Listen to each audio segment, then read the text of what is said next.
Hello, everyone. Welcome to this webinar with Artemis ABA, where we're talking about AI and ethics.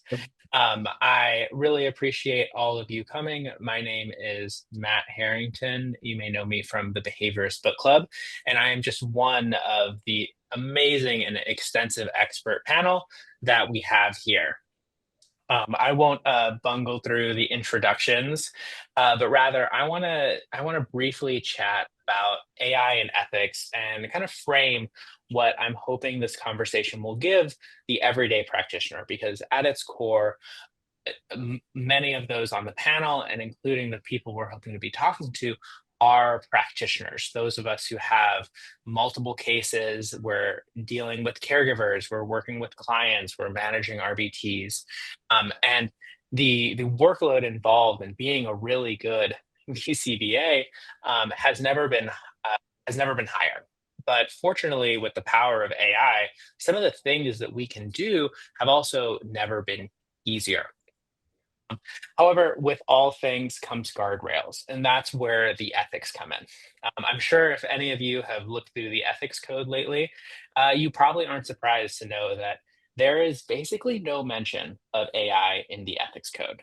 If I remember right, the ethics code is about 4 years old, right? So it's fairly fresh as far as ethics codes go, but it barely has information on social media, much less AI, the hyper emergent and exponential technology of the last few years. But the good thing is the ethics code was never designed to be a, a black and white set of rules. Do this, don't do that. But rather, what the ethics code gives us is a set of principles and a set of examples of ways that we can apply those principles. So the goal of this conversation is to not let you leave here with, I can use AI in this specific way and I can't use it in this, but rather circle on those principles that are really going to make a difference in your practical life. Principles that you can apply to one AI tool and another AI tool and an AI tool that's going to come out in 5 years from now.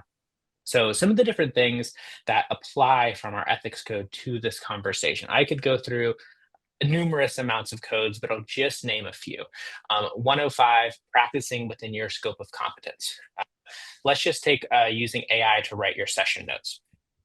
You can plug your data in, get a session note out of it, but are you actually interpreting that session note? Are you actually following up with that data that you're getting? And do you know enough about your AI tools to understand if it's giving recommendation and where those recommendations are coming from? Not 108, non-discrimination in the way we treat. AI models are trained. We should think about and understand where they're being trained from and what data are being used.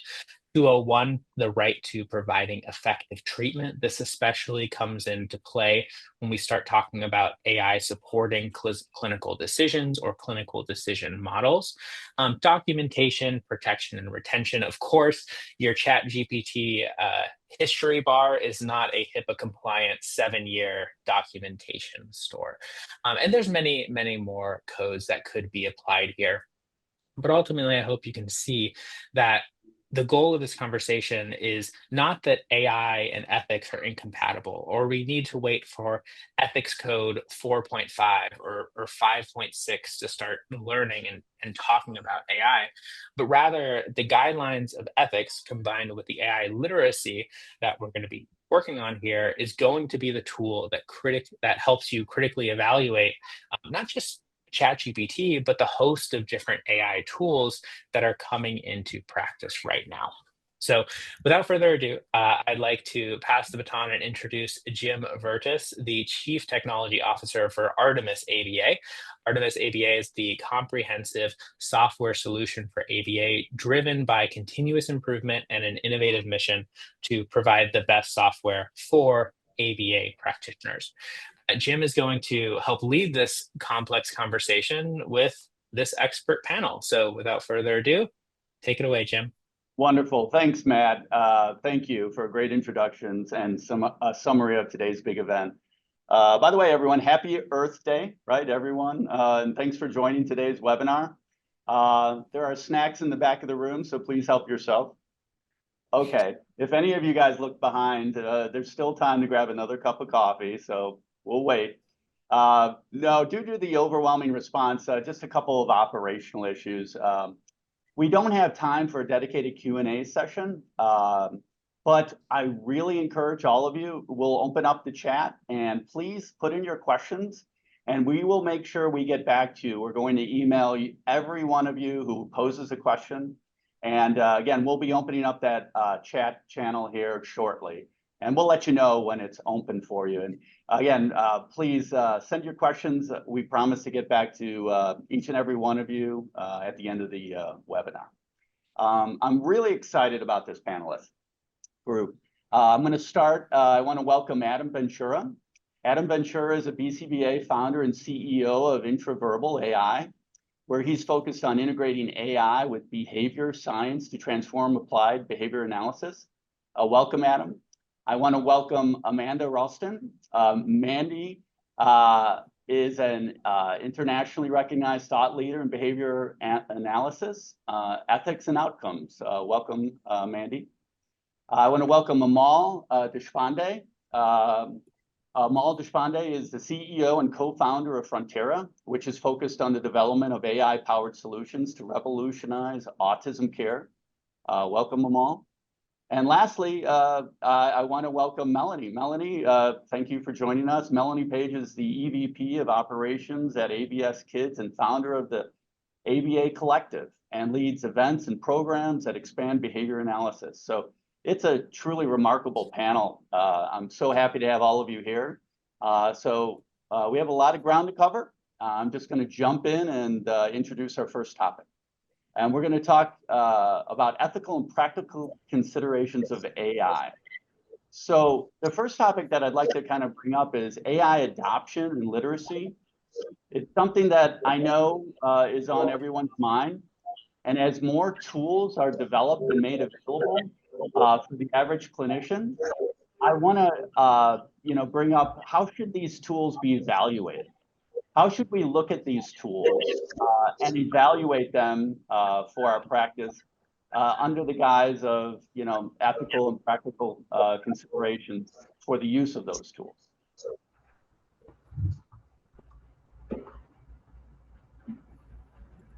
Again, yep. I think that when it comes to evaluating tools for practitioners, the first thing that you should look at is this tool something that actually addresses a problem, or is this a tool that solves a problem that the person who is selling it is hoping that there is one, right? So are there a group of practitioners who have truly identified that there is something going on? And then is that tool specifically designed to solve that problem? And does it do what it's supposed to? Does it answer that problem? Sometimes I think with the excitement of new AI tools for practitioners, sometimes you're solving problems that actually aren't really that big of a problem, and actually could be better solved with maybe operations or a stronger HR department or something like that. So I think in terms of, is this an AI tool that practitioners should use? I think the first thing to look at is it actually a better mousetrap? Does it do the job better? And if so, well, all hands on deck, let's get going, because there's many other things that we'd rather be doing than solving an administrative issue, for example.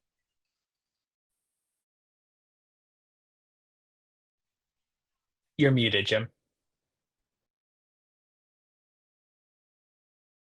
Sorry about that. Yeah, absolutely. Thanks, Matt. For example, workflow optimization obviously is a great consideration. And I love that, a practical way of looking at really assessing the available tools that are out there, and the growing number of these tools is absolutely what is the gain here? What am I trying to accomplish? And is it a better mousetrap, as Matt said? Would anyone like to add to that?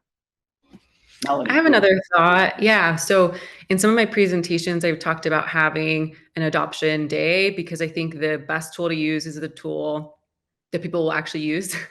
And so that sounds a little bit obvious, but a lot of times we recommend improvements or suggestions that people don't find natural in their workflow or don't even really experiment with at all. And so having some kind of experimentation day, we call it kind of a synergy day, where people have, some basic ground rules for how to play around, but basically solve a problem that you have personally using this tool, right?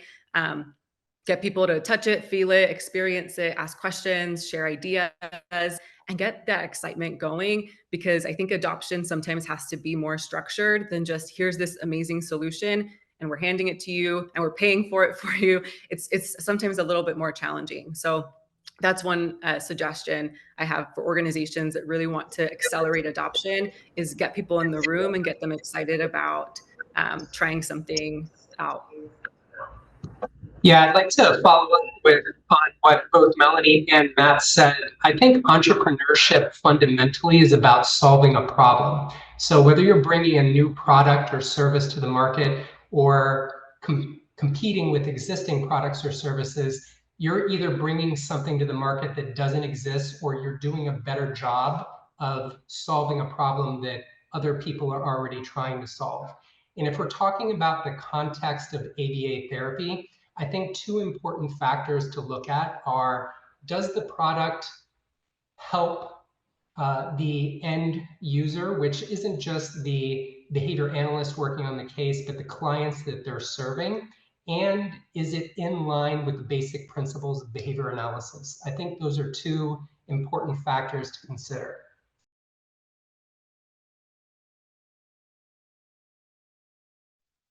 Jim, you're muted again. We'll get it by the end. Yeah, Jim, I think we're getting muted when we're not talking so that we can cut down on background noise interfering with other people's answers. So if you just hold your space bar when you want to talk, that'll take the mute off temporarily.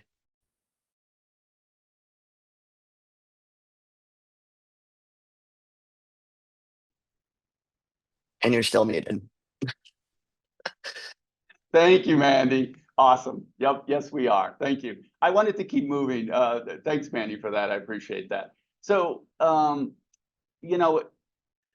love the feedback, Mellanie. You and I have had other conversations about AI and how you're analyzing it and evaluating it, and we've had a lot of different discussions, you and I, about that, as well as some of you others on the board and the panel. But one of the things maybe I want to talk about is maybe the ethics in AI around what if we just decided absolutely no AI? What would be sort of the impact? I mean, how would professional care suffer if we completely closed the door and labeled AI as unethical? What are your guys' thoughts on that? If we move in the complete opposite direction, which of course we are not, but what do you think? How would we deprive behavioral health without using AI and ignoring the advances and the optimization and all the efficiency that AI can bring? You want me to take this one? Yeah. I'm going to say it. Get ready. It's not binary, right? It's right. not either or. It's not yes or no. There's gray area to all of this. There's nuance, and we have to be very particular about what we're, again, evaluating, analyzing about. What is good about AI? What can AI do for us, and what it can't, right? So it's not an all or nothing adoption. Yeah, man. Sorry, let me make sure I'm on mute. I am. Mandy, that's great. You commonly hear about AI companies out there, and they kind of label it like a companion tool, right?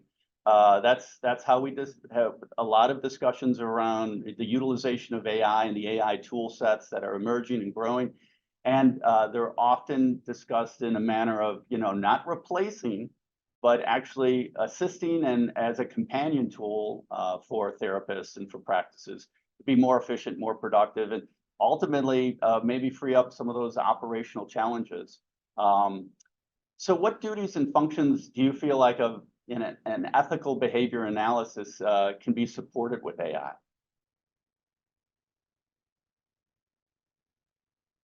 Well, first of all, I think we need to talk about the fact that there's lots of different types of AI that we're talking about here, the various technologies that are in use. You know, there are some cases where we're talking about AI as a companion, you know, like a chat bot, which is what we've built into our software at Noetic, right? So something that can chat with all the patient records in a HIPAA compliant environment, which ChatGPT and other types of online AIs are not capable of. In other circumstances, you have AI that is meant to help rearrange scheduling, right? Which is an operational issue that is very prominent within our field. In other cases, you have artificial intelligence that is prompting different clinical decisions, right? Whether that's, hey, your data is not trending the way that we think it should be trending, or here's a recommendation on a treatment goal for a patient, right? So there's lots of different use cases for AI. So again, I don't think you could talk about it as a monolith, that it's good or bad one way or the other. You have to consider what the individual models are that we're talking about within the various technologies. Nice. Yeah. Does anyone want to add to that? Thanks, Mandy. I do think, just from a clinician's perspective, just a quick thought, I do think that when you've selected the right type of AI, it becomes a necessity, not a luxury in our field. I feel like there is a clear path where BCBAs have really strong competing contingencies in order to serve the population that we have today that needs services. There are just simply not enough people. The math doesn't work. And so we need to become more efficient. We need to be able to do things faster, easier. And if we want to continue to individualize treatment and to support our clients the way that we're doing today and maintain that quality, we need to start adopting tools that help us do that. And there are right and wrong tools, and there are right and wrong ways to practice using AI. But I do think that the use of it is going to enhance care, and especially for clinicians who are strained right now. Let me build on that, Mellanie. I like that. AI's role in a clinical practice. What are some specific ways do you feel that AI has improved clinical outcomes, and how will it, how will that change maybe as technology advances? So as AI gets better, as it improves, what are your thoughts there, and anyone? Well, I like to talk about this a lot. Like, again, I think we're just at the beginning of what AI is going to do to healthcare technology and large data, big data, right? So there's an example I like to give. There's a model that was built that is able to predict Parkinson's diagnosis 6 years ahead of time based on claims data alone, right? So that's the power of big data. When you have a structured data set and you use supervised machine learning, meaning there's a human in the loop to actually determine whether the correlations and the patterns that you find are meaningful, then you can get to meaningful insights that actually improve patient care. But if you have chaos going in and you expect machine learning to make sense of chaos, that's not going to happen, right? It has to be structured data, it has to be supervised machine learning, and there has to be some human in the loop, especially a clinician, to actually assert whether or not the things that are being suggested are true. Hey, Jim, if I could add, there are different types of AI, and I'm not a clinician, I'm an engineer, having been in different fields, and I'm a parent. So my perspective on this is maybe a little bit different, but I actually think you need to be able to utilize unstructured data in order for AI to be helpful. Because when you think about things like processing natural language, you're doing an intake call with a parent, or observing a behavior session where a child is doing what they're doing and a therapist is doing what they're doing. In order to create leverage on the time of the therapist, you need to be able to interpret that at a level that the human mind could, and obviously many multiples of that to get the precision data. That level of artificial intelligence and precision is very different than, say, chatting or scribing, which is the common use cases that you see today. So I think one of the important things here is, in terms of ethics and otherwise, is I think it's essential to bring a level of precision, but I think you do need to be able to deal with unstructured data. That doesn't mean the human goes out of the loop, but it means that you can take pieces of information in different form, whether visual, speech, text, audio, interpret, infer, and serve that up to a clinic or to a parent in a way that's very helpful to the efficiency of the care and the outcome of the care. Excellent. Amol, I don't think anyone would deny yet, recording data, cumulative records, data collection is an area, that's ripe for human error, as well as taking time up during a session. Do you feel, though, if I could ask you to build on that, Amol, and I know you're personally connected to this space as well, as you mentioned, will AI, be able to replace this task? And what could that timeline look like? The task of data collection, I think AI has to replace the task of data collection. So that is one, I would say, essential use. So I've observed so many sessions you wouldn't believe. And at Frontera, we actually have clinics as well. So we eat our own dog food besides also we're deploying the technology in other clinics. On average, RBTs are spending 15, 20 minutes sometimes taking data. And I saw how they take data. They punch it into an iPad. That's not the level of precision that I think a patient or a clinician really deserves. I think what they deserve is phenotypic information. So proper trend analysis. I think Mandy said huge data sets. I would say data sets that are unfathomable in size. 30 frames a second, for example, if you're taking video, and being able to interpret that both longitudinally and passively without an RBT having to punch in data, and for a BCBA, without having to interpret data that was punched in, scrolled up through an ERP. So how far away do I think it is, Jim? I think it's here now. I think it's just far too expensive to deploy. I have firsthand experience with how expensive it is. But the cost of that, I can 100% assure you, is going to come down over the next few years. And when it does, that I think will become the norm. The amount of precision and phenotypic data that one can collect today is absolutely mind-boggling. I wouldn't have even expected this was plausible 2 or 3 years ago. One quick interruption, speaking of just some operational tests, speaking of data. So one of the CEU code words is Artemis. I'll be announcing a second one here later in the webinar. Matt, you have your hand up, please. Yeah, I think that to continue the conversation about data collection, I think when you go back to inter-observer agreement, right, how inter-observer agreement is our way of evaluating if what is actually recorded is what actually happened. But the only way we can do that is by having two people make their own judgment on the same thing. And the idea is if those two people agree, well, then you're good to go. Back in the good old days with our cumulative record, there was no IOA because it was machine done, right? It was click, click, click, click, click.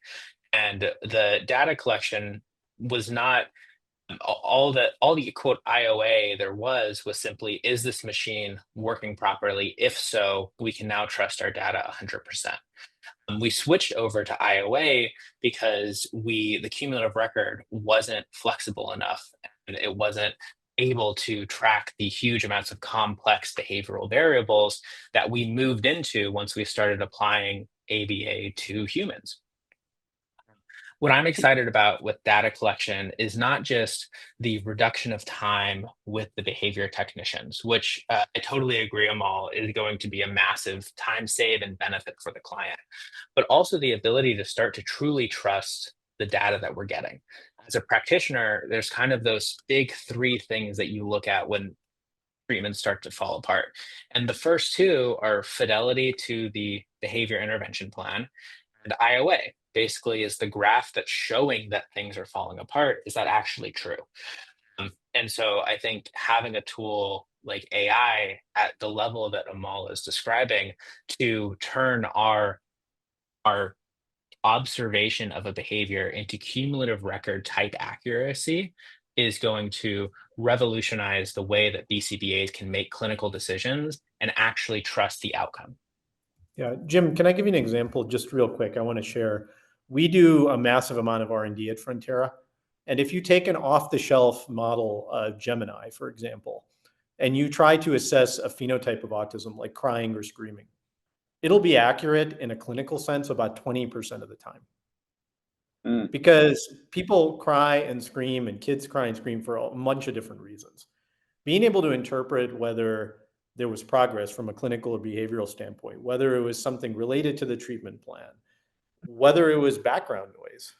These are like technical things that are, I mean, again, I would have thought impossible 3 years ago, totally plausible today, albeit expensive. So when you think about data collection, to what Matt said, I think it has to be able to take that level of complexity and then give you the longitudinal analysis. And I do think that's going to be possible now. And I think that will transform care, both the amount of data that one gets, the precision with which you can get it, and how you can interpret a condition and assess it. And clinicians, I think, will have vastly more leverage as a result of this. And the clinician is key to the whole thing because someone has to interpret the data that comes back. Yeah. Let me draw the line a little further down. You know, we did identify that certainly there's going to be a reduction in costs. Right now, you know, there's big investments and it's expensive, and that might be a little bit of a barrier to entry for some practices. But what does a session look like utilizing AI in 5 to 10 years? I'm happy to share an opinion. My opinion is that you passively get 30 frames a second of phenotypic data served up to you without the need for an RBT to actually create any. I think that's within 5 to 10 months, not 5 to 10 years. Right. And that's both the text as well as the visual interpretation of what transpired in a clinical sense, quantified for you. So you don't need to collect discrete trial data because it'll be collected for you. And you don't need to longitudinally analyze it because it'll be passively analyzed for you, because computer vision combined with the language models and other technologies in a very complex infrastructure can accomplish that goal. Now, in order for that to happen, you need massive data sets. I heard that a couple of times from Mandy and others. It's true. And those data sets are not big enough and they're not curated enough for that to exist today, but that is coming. I saw a question about what is the here and now. I think that is the here and now. I think what you see is very, very V0 versions of scribing, chatting. Those are not artificial intelligence. They are intelligence and they are efficiency tools, and they're very useful. But artificial intelligence is a leap that, you know, I think it's hard to fully understand until you fully see it. And then to get the expense to a level or the infrastructure to a level it can work, that's probably a harder task. Nice. Does anyone want to add to that? Again, the future, I do agree it's moving really fast, right? I think, yeah, well, I don't think we're going to have to wait 5 to 10 years either. Yeah, Adam? Yeah, I'll jump in there. I think Amol did a great job of describing what the technology is going to look like in the future and currently. What I also think is interesting is what the role of the behavior analyst in the RBT is going to look like in the future. And I think Matt alluded to it a little while ago, that the importance of IOA. So I do think that data collection is fundamentally going to shift from an RBT or BCBA level task to an AI level task, which means the role of the behavior analyst in the RBT, I think, is going to shift to more of an analyst and more specifically of an IOA counterpart. So the AI is going to identify the behaviors that are occurring, the environment in which they're occurring, the contextual variables, and the behavior analyst is going to sit back and say, what are the goals of therapy, and is the system identifying the data that we want to make sure that we tackle the specific goals that we're aiming for? So I think our skills as behavior analysts are going to have to shift to that of IOA specialists versus data collection specialists, like they have been since really the beginning of ABA therapy. Adam, thanks. I want to build on something else that Amol said, though, and I'd love you to respond to this.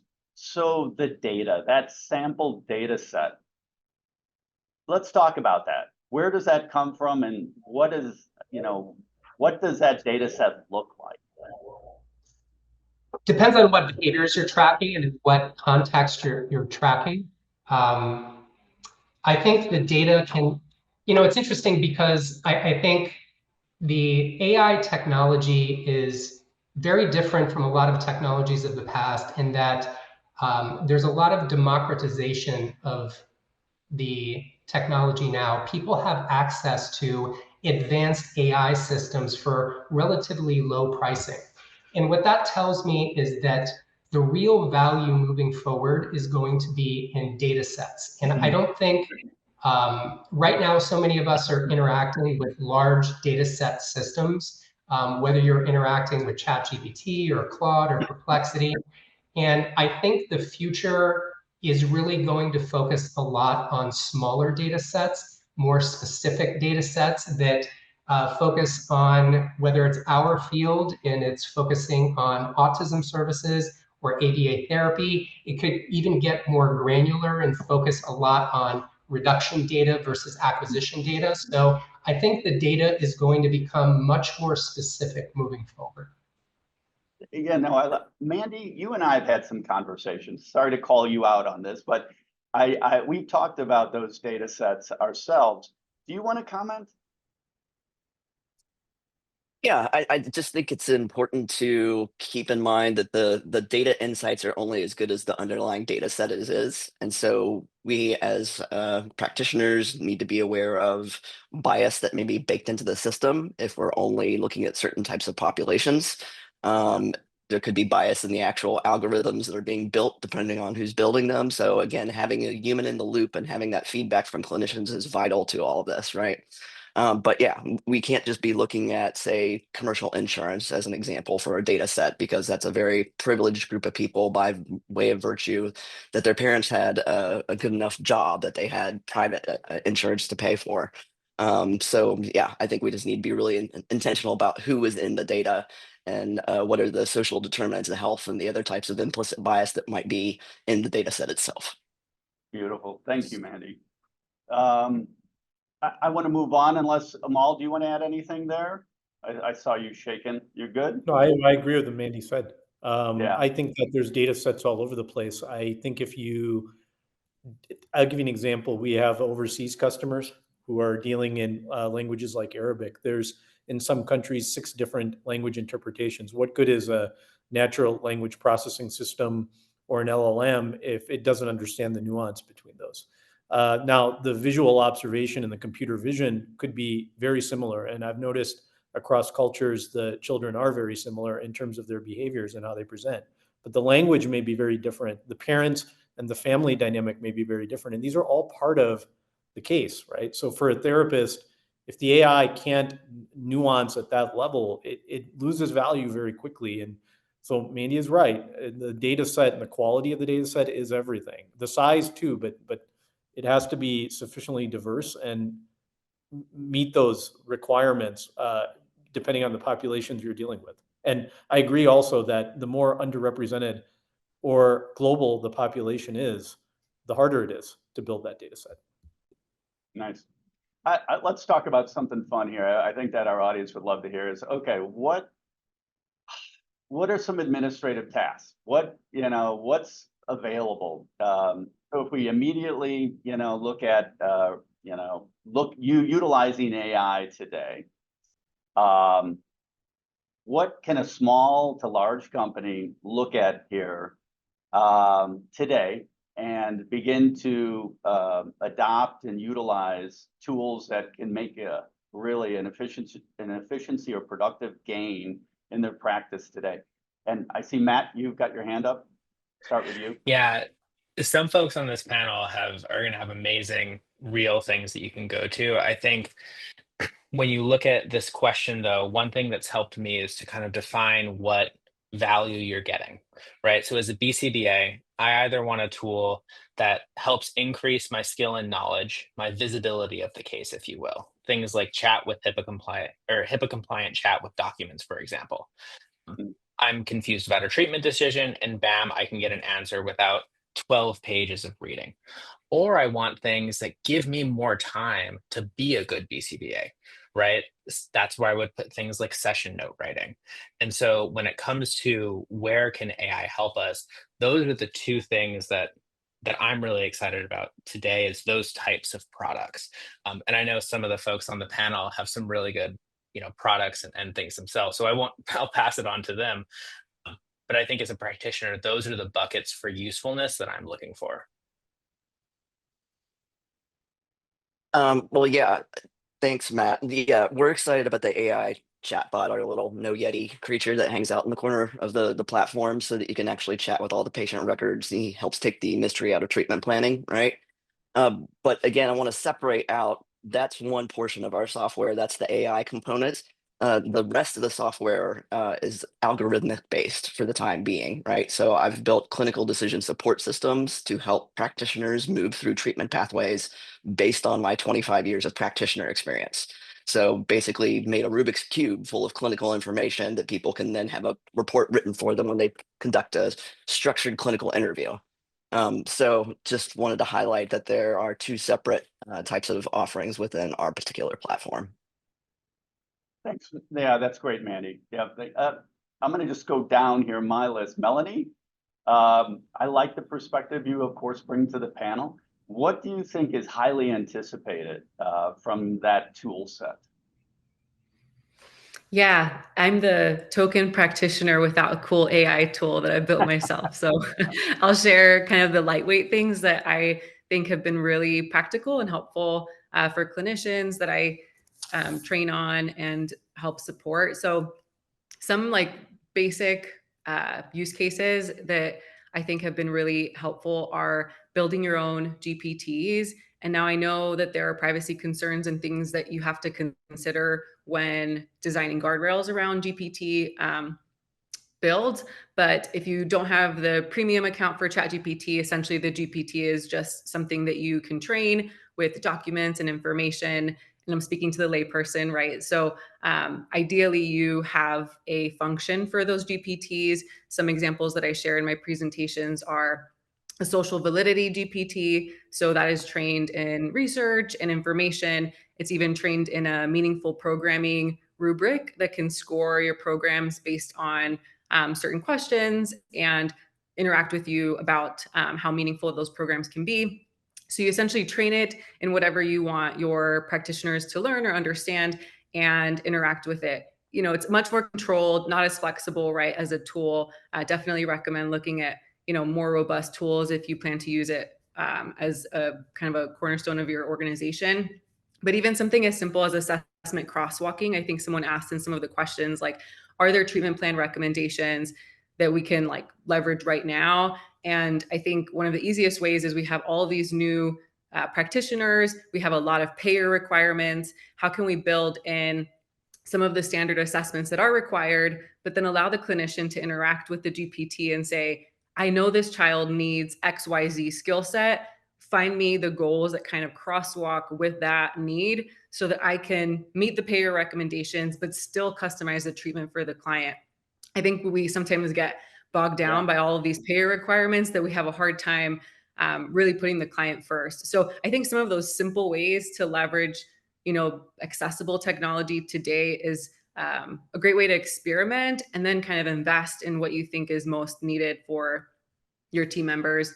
On the administrative side, to Matt, I can talk about this all day, but I mean, your schedule. Do not take hours building your schedule anymore. Feed the system your schedule, take out the identifiers for your clients and put your preferences in. It will pop out your schedule. It will rearrange it for you as you get canceled on. There are just so many ways to save time there. Reminders. I set a reminder on my ChatGPT to reinforce my team on Thursday mornings at 9 a.m. that I'm going to have to change in case they're watching this now to a different day and time so that it's not obvious. But that's the sort of thing that we don't think about often. Like, how do I get reminders? How do I stay on top of my workload? And it's that mental strain that I think is bogging down our clinicians today, where to Matt's point, if we can free some of that space, we can enhance their practice too. So I have lots of practical ideas, but that's really my perspective, is just what can we use today, here and now. Mellanie, I'm going to jump in. You're selling yourself way too short. I know Mellanie, you guys, and Mellanie is not going to sit still. I've bounced off our product roadmap and what Artemis is doing and how we're focusing on AI, and you're not going to sit still, Mellanie. You're building your own. I love some of the solutions that you're bringing forward. So yeah, especially on the scheduling side. Thanks for that input. Adam, would you like to pick up? I mean, where do you see like, some big advantages for practices today for AI? Yeah, I think one of the biggest areas for advancement of behavior analysis in general is the is evidence-based practice. So it's always been very difficult for behavior analysts to practice what they preach in reference to using the existing ABA literature to inform their practice with their clients. Now, with the advent of AI, this is something that we're working on at Intraverbal AI, is giving practitioners in the moment access to literally tens of thousands of journal articles and basically the research that has been conducted over the course of the last half century on what works best and what doesn't. And this has always been a big challenge, like I said, for behavior analysts. You can't bring in the entire corpus of behavior analysis research and in with you to do therapy during your sessions. So with the advent of AI, you can do that. You can bring that research in with you and you can access it pretty seamlessly. So I think that's one of the bigger advantages for AI right now in ABA. Thanks, Adam. Before I turn it over to you, Amol, I'm just the second CEU code word is vacation. Amol, what are your thoughts on work wins for? Yeah, let me preface this. So the tool sets that are anticipated by small and large practices coming out of AI that can immediately make a difference in their practice, bringing efficiency and productivity. Yeah, well, I think almost all of them that exist today. I mean, running a clinic and running a business, these tools, whether you talk about like global deployment of tools like Copilot from Microsoft or anything you can get for free. I hear references to GPT or ChatGPT quite often. These are available to anybody. And I think people can and should use them. Like how you use them is a bit individual. Like every individual person has a different way to get productivity out of it. I don't know that there's a top-down process for that, but what I'm noticing is for those tools, they're universally available now. When it comes to like more nuanced things in the clinic, whether it's scheduling or things like that, I see a lot of people competing to create those, right? Compliance tools. I've seen my personal view, again, as an engineer and someone who's built AI companies in other fields, is that's all going to be free. Like, I don't think you're going to have to buy that software or pay money for it or anything like that, because it is more or less free today.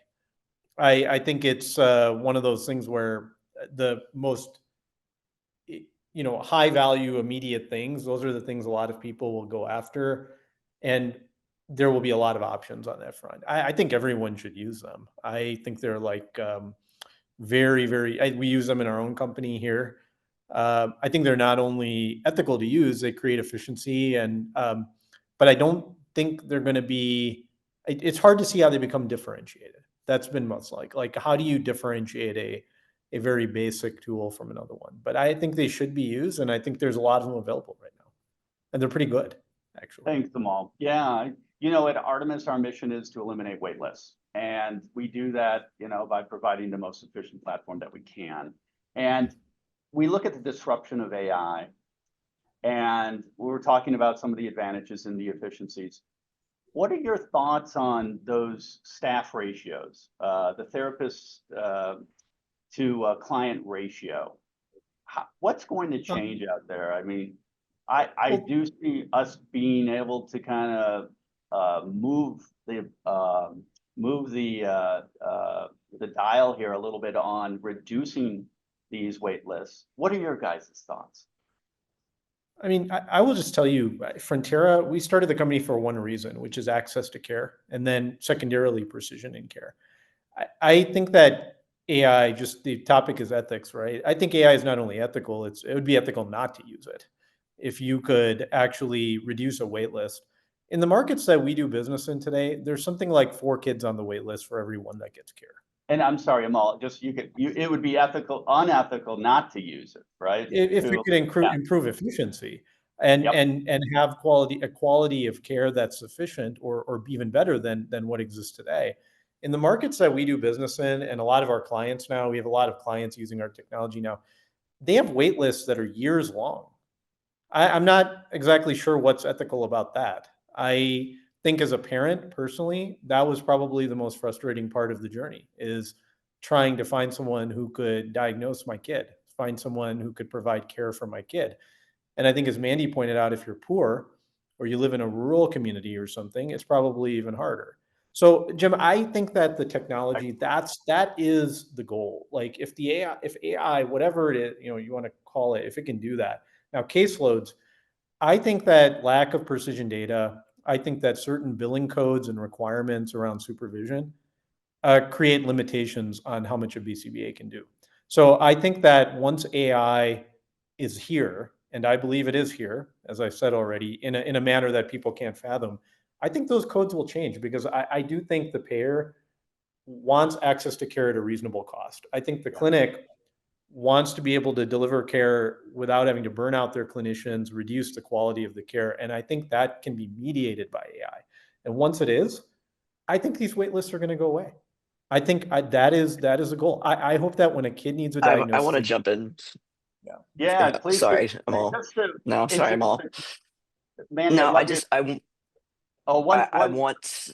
One second, Sorry, Mandy. go I'm ahead. going to introduce a comparison, and then I want you to tear it up.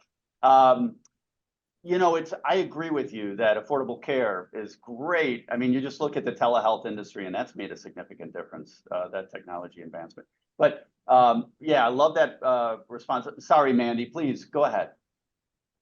No, I want to put a caveat in here that I'm also very interested in reducing the time it takes and access to care for all the constituents of individuals with autism and applied behavior analysis and behavioral health and healthcare in general. However, it is important that there are quality outcomes associated with that access to care. It matters not if we're serving a bunch of people, if we're not actually producing some significant social change, right? So I think it's very important that you consider clinical quality and not just operational speed.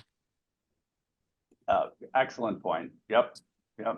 I agree with that point. And I think that, once you get AI technologies fully implemented in a clinic and you see what's possible, you'll get a level of quality that is shockingly high, because the amount of information you're going to get about each case is going to be shockingly high. And once that happens, there'll be more done in less time with greater quality. That's the goal. I think that, to me, is the ethics of AI. Like, if it can accomplish that, then it's worth doing. If it can't accomplish that, then it's not worth doing. Right? It's pretty simple. Well, I think we also need to consider the fact that we've had a 500% increase in the providers in the last 10 years, and over half of the field has less than 3 years of experience. So they don't necessarily have the quality and their clinical chops to create data sets that are going to be high quality clinical services yet, right? So we've got to put guardrails in place that we actually are producing clinical outcomes as well. Mandy, that's good. I mean, one of the, and I'll get to you next there, Matt. I just want to respond to Mandy's point there. I love that. What we're seeing at Artemis too is in the adoption of AI, we're noticing that a lot of practices are utilizing AI as a great training tool, right, to improve those session notes. So there's definitely, I think, an opportunity there to, again, improve and bring more forward there on the learning modules and available online training, and just even providing that supervision. I think the AI tools are going to be wonderful for that. Matt, did you have a question? And I'll jump to you, Adam. I was going to piggyback off what Mandy was saying in terms of at this point, people are asking, like, what can we do right now? I think that the clinical decision maker, right, has to be the person who is providing that feedback to the AI and then choosing if they should or should not implement suggestions or strategies or next steps, right? I think that at its current point, there has to be almost that leash on AI. I think as our data sets get bigger and as we get more proficient, that then gets loosened, which then, to Mandy's point, can then put essentially give every first year BCBA at least a 20 years of experience buddy, right? And that's what Adam's doing with Intraverbal AI as well. But right now, in my opinion, I don't know if as a practitioner, I wouldn't look at an AI recommendation and then throw it into my clinical treatment plan. I'd perhaps use it as a starting point, perhaps use it to start iterating on and designing on top of. But I think that the pulling the reins in is really what I get concerned about ethically when we have BCBAs like myself who are incredibly excited about all these tools. But we're just not there yet where we can close our eyes and say, take it away. Adam? Yeah, absolutely. Yeah, absolutely. So I wanted to follow up on what Mandy said as well, because I thought it was so important. AI will produce wondrous amounts of efficiency, and that's fantastic. But what takes precedence over efficiency is effectiveness and quality outcomes that Mandy was talking about. And I think to Matt's point as well is, and I think Mandy brought this up as well, and we've all heard that statistic from Jim Carr over the course of the last 3 months, 4 months, that 51%, I think, of BCBAs have been certified in the last 4 years, something like that. And ultimately, we may be able to reduce the wait list a bit, but ultimately there needs to be a human being that's responsible for these cases and needs to be able to interpret the data and execute these functions in AI systems in a way that's useful and helpful to the client. So I'm here advocating for AI, but I do think that we need to be careful with the adoption of AI and make sure that it's clinically useful for the clients that we serve as well. I've got to take my own survey of all of you here right now, because I'm listening to all of the different feedback, and I'm a little confused on alignment. So if I could, I'm going to ask you all the same question. Do you think AI will help address the shortage of qualified ABA professionals and expand access to services? Adam, would you mind going first? Yes, I do. I definitely think it will help access to services and address the shortage. But just like with any other technology that's ever been innovated throughout history, we need to be careful and we need to go slow. Well, maybe slow isn't the correct word, but we do need to be careful, and we do need to watch the data, make sure that we're being effective as much as we are being efficient. Matt, you want to pick up? Yeah, I think in terms of expanding services, getting more BCBAs out into the field, improving, generally speaking, yes. But when I was in grad school, I used something like Quizlet to help me pass the test. That was a technology, right? It was an automated flashcard system. Did that necessarily make me better at determining if a functional analysis was differentiated or undifferentiated? No, it helped me pass the test. So there's a caveat here. We may improve supervision metrics with a tool like Quizlet, but are we creating better behavior analysts? I think that is something that continually has to be analyzed and ensured that, yes, we are. Okay, let's keep pushing. Yes, we are. Okay, let's keep pushing. Nice. Mandy? And yeah, I agree. Yep. I can repeat the question if you like. I was thinking about Matt's Quizlet comment. For me, the analogy is Cliff Notes. I use Cliff Notes. Mandy, what are your thoughts? Yeah, I mean, would this solution, are all of these wonderful technology, are we going to expand access to services? Yeah, I mean, society in general will fundamentally look different in 5 years than what it looks like today. I always like to trot out this statistic as well. So in 1995, 3% of Americans had logged onto something called the World Wide Web, right? And by the year 2000, 80% of Americans had downloaded music, Napster, LimeWire, right? And so we're at that similar inflection point now with AI. How we operate within the world, what information we use, how we use it is going to be fundamentally different. I think it will improve access to care, but I don't think anybody's still using AOL Messenger either, right? So what we're talking about today won't be relevant in 6 months or 12. Nice. I did see, I think I got an email from a Yahoo email here not that long ago. But thanks, Mandy. Mellanie?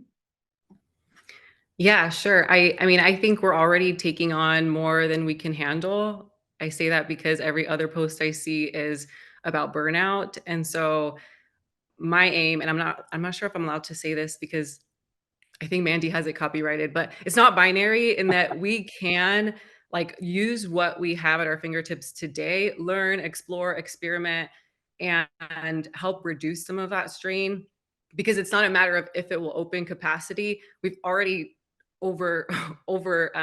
burdened a lot of our team members. And so now I feel like we're almost backpedaling to try to figure out how to get them the resources they need to effectively render care. And so that's my opinion. And I think as we start to relieve some of that strain, we'll know what works, we'll know what needs refinement, and continue to hopefully adopt more and more. Thanks, Mellanie. That's I get that answer. That's a good answer. Amol? I think it'll undoubtedly affect access to care in a positive way. And I think it'll undoubtedly affect quality of care in a positive way as well. It just takes a period of time. And it's all as good as the size and quality of the data set that you produce. So what that ultimately takes is technical talent and a significant amount of investment and money, which is starting to come into all the sectors, right, of healthcare, including this one. So you know how I feel about it. I 100% feel this is key. And as a parent, you know, I wish it existed 11 years ago. You know, with my son, I would have loved to have had speedier access. We did have a great outcome. And I would have loved to have had more knowledge of what was going on as a parent, even now, you know, today with my son as a teenager. But I'm extremely optimistic about it. And I'm optimistic about how it'll interface with therapists as well and coexist with existing therapists today. Awesome. I want to wrap things up here.